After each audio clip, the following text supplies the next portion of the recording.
Car ಹಾಗೂ ದ್ವಿಚಕ್ರ ವಾಹನದ ನಡುವೆ ಮುಖಾಮುಖಿ ಡಿಕ್ಕಿಯಾಗಿ ಇಬ್ಬರು ಗಂಭೀರವಾಗಿ ಗಾಯಗೊಂಡಿರುವಂತಹ ಘಟನೆ ಟಿ ನರಸೀಪುರ ತಾಲೂಕಿನ ಮಡುವಾಡಿ ಬಳಿಯಲ್ಲಿ ಸಂಭವಿಸಿದೆ. ತಾಲೂಕಿನ ಬಣವೆ ಗ್ರಾಮದ 48 ವರ್ಷದ ಕೂಸಪ್ಪ, 20 ವರ್ಷದ ಸ್ವಾತಿ ಗಂಭೀರವಾಗಿ ಗಾಯಗೊಂಡಿದ್ದಾರೆ.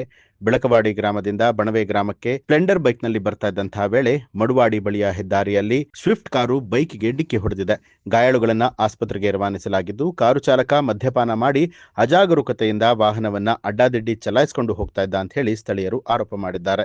ತಲಕಾಡು ಪೊಲೀಸ್ ಠಾಣೆಯಲ್ಲಿ ಈ ಕುರಿತು ಪ್ರಕರಣ ದಾಖಲಾಗಿದ್ದು, ಘಟನಾ ಸ್ಥಳಕ್ಕೆ ಪೊಲೀಸರು ಭೇಟಿ ನೀಡಿ ಪರಿಶೀಲನೆ ನಡೆಸಿದ್ದಾರೆ.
ಅಡಿಗೆ ಇನ್ನೂ ಅಡಿಲಾದ ಬೈಕ್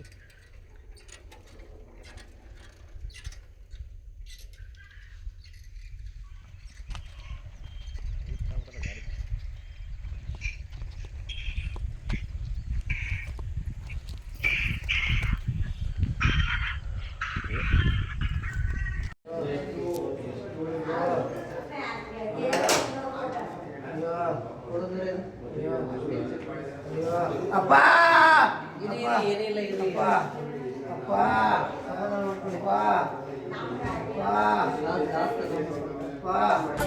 ನ್ಯೂಸ್ ಅಲರ್ಟ್ ನಿಮ್ಮಿಂದ ನಿಮಗಾಗಿ.